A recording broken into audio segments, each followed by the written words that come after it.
Iraq is both a country in gridlock and coming apart at the seams. For months, young Iraqis have been on the streets, intent on sweeping away the old guard. They say their government isn't listening, so these young Iraqis are piling on the pressure here in Baghdad and in cities across Iraq.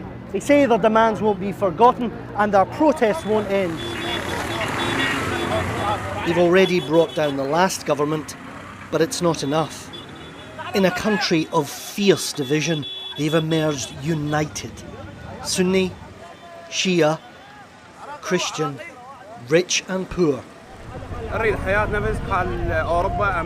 We want a life like the life others have in Europe, America and elsewhere. We want politicians who are of the people, not men who are supported by Iran, Saudi or the United States. But old Iraq hasn't vanished. Nearly 500 protesters have died, killed by security forces and pro-Iranian militia since October. Today's push is to bring Iraq to a standstill.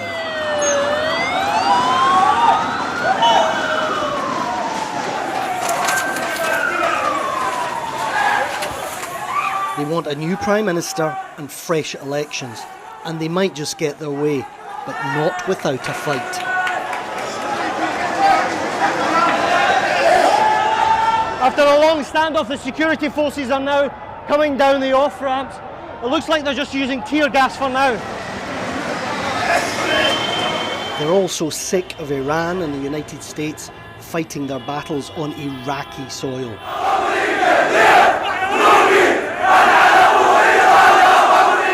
Both be damned, they chant.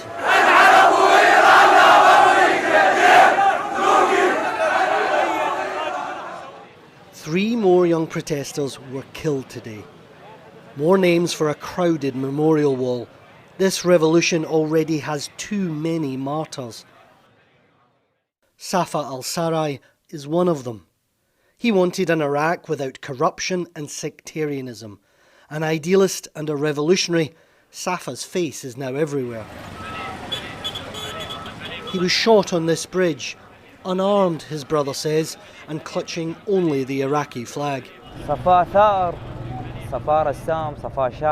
Safa was a painter, a poet. He loved Iraq very much and sacrificed his life for it. We were not surprised by his martyrdom, and we are all willing to sacrifice for Iraq. Their struggle now is to stop the movement being hijacked by those they oppose. In Iraq, power, religious, political and foreign, lies in the shadows. These protests may look familiar, but they're not. They transcend social class and religious sect. That and their scale make them unprecedented for Iraq. The odds are stacked against these young people, but they say they have no choice. Their lives and their future will depend on what happens on these streets. So tonight they're back at the barricades, resisting and waiting for the new Iraq. Quentin Somerville, BBC News, Baghdad.